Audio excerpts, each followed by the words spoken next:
Welcome to the video for valuation of bonds and shares. In this video, we'll look at an example of yield to maturity. Maxus Corporation has a bond issue outstanding with 8 years remaining to maturity. So we don't know when this bond was issued in the market, but it is still operational and it has 8 years remaining to maturity. So it may originally have been, let's say, 10, 12-year bond, but from today's date, it has 8 years remaining to maturity. Now the coupon rate is 10% with interest paid annually and a par value of rupees 1000. So the face value or the par value of the bond is 1000 rupees. So interest of 10% will be paid on the face value.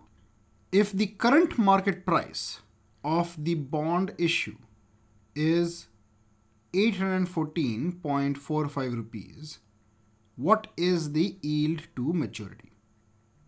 So basically, if you buy the bond today, you will have to pay an amount of 814.45 rupees. So on this amount, what is the yield to maturity?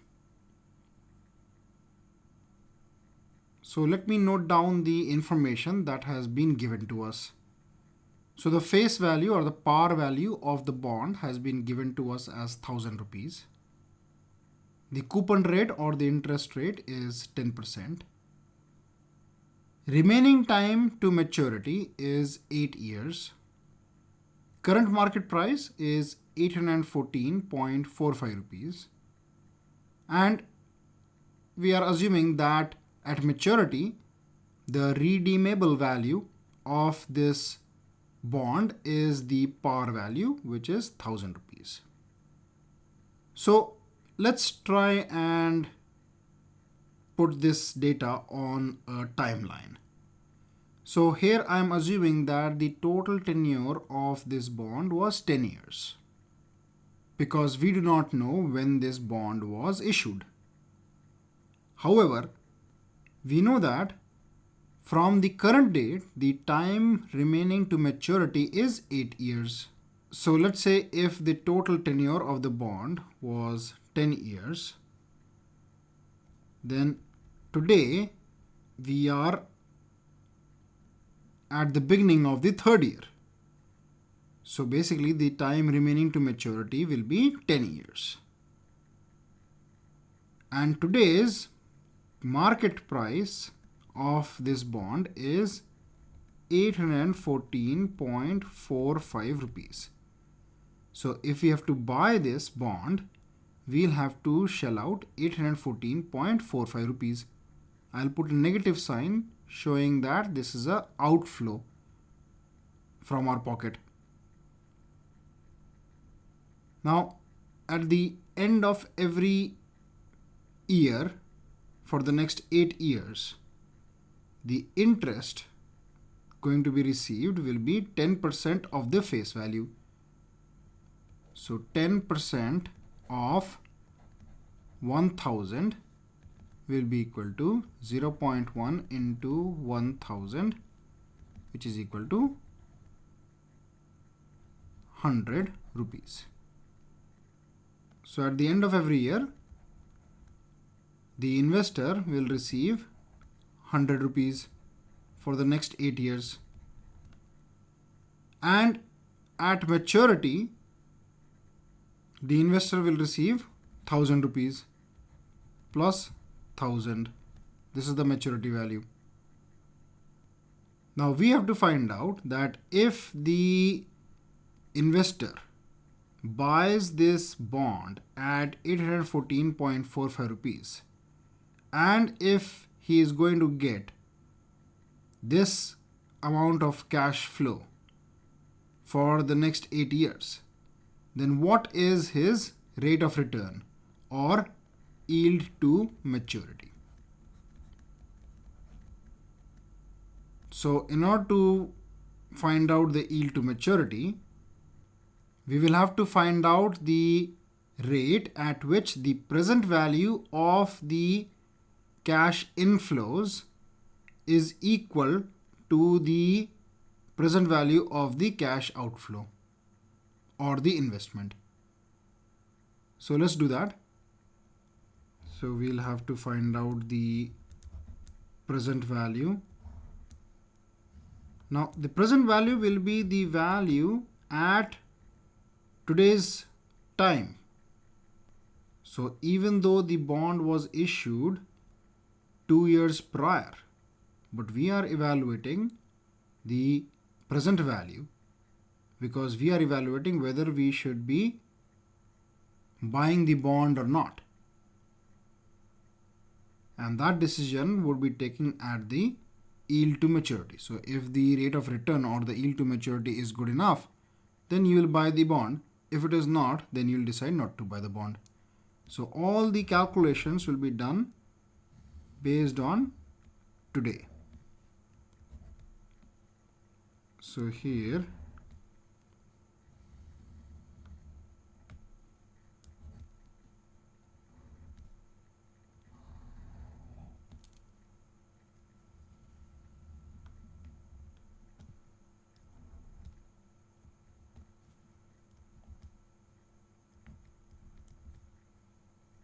let's say this is PV1, this will be PV2, and then we'll have this will be PV7, PV8 and PV9, because they are total 8 years remaining, and at the 8th year we have two amounts, 100 and 1000. So basically the present value of the bond, let's say B0, is equal to PV1 plus PV2 plus PV3 plus and so on plus PV8 plus PV9,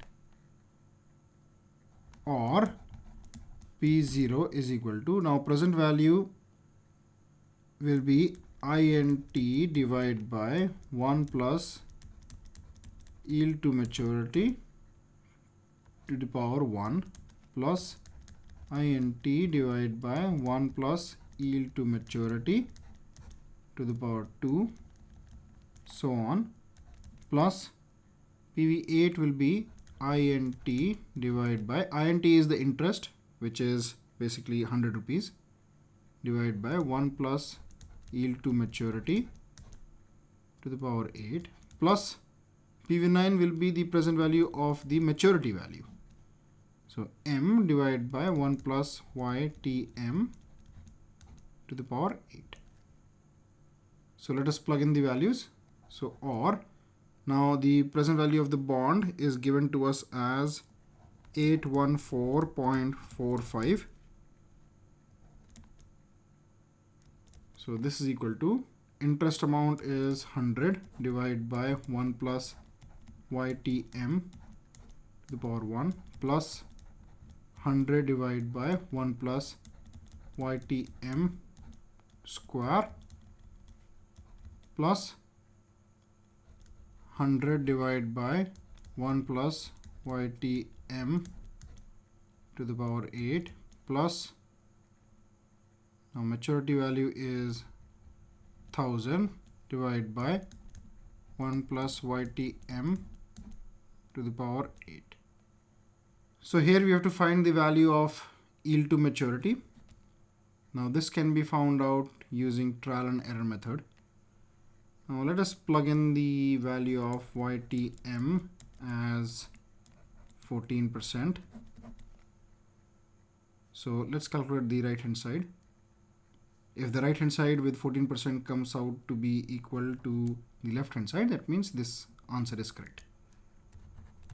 So RHS will be equal to 100 divided by 1 plus 0.14 plus 100 divided by 1 plus 0.14 square, so on, plus 100 divided by 1 plus 0.14 to the power 8 plus 1000 divided by 1 plus 0.14 to the power 8. So this is equal to 100 divided by 1.14 plus 100 divided by 1.14 square plus 100 divided by 1.14 to the power 8 plus 1000 divided by 1.14 to the power 8.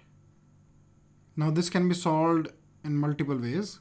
I'll consider this part as an annuity and use the formula for the annuity, which is A into 1 by I minus 1 divided by I into 1 plus I to the power n plus 1000 divided by 1.14 to the power 8. So the annuity amount is the interest amount, which is 100. I is the yield to maturity, which is 14%. 1 divided by 0.14 minus 1 divided by 0.14 into 1.14 to the power n. N is 8 plus 1000 divided by 1.14 to the power 8. So this comes out to be 463.886 plus 350.56, which is equal to 814.446. Now the left hand side is equal to 814.45, which is pretty much the same as 814.446 rupees. So this is the right answer, that is 14%. Let's validate this answer by using another method, which is to use the financial calculator. So for using the financial calculator, we have to take care of 5 main buttons. N, which is 8. I needs to be found out. PV is equal to 814.45. Now this will be negative because this is an outflow. PMT, which is the annuity amount, is 100. This will be positive because this is an inflow into our pocket. And future value is the maturity value, which is 1000. This is also positive.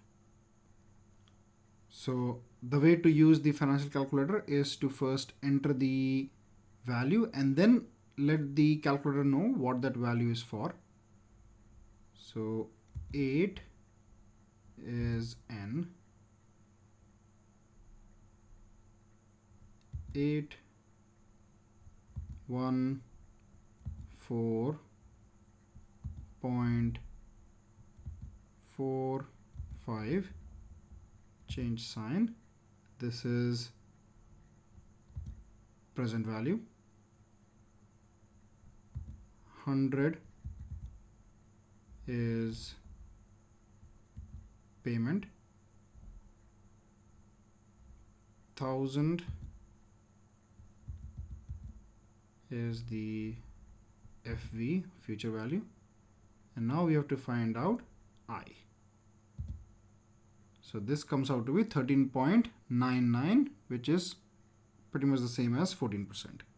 So using financial calculator, we get I is equal to 13.99%, or basically 14%.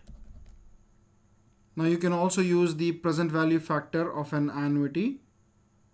I have covered the correction here, remove the words. I have covered that.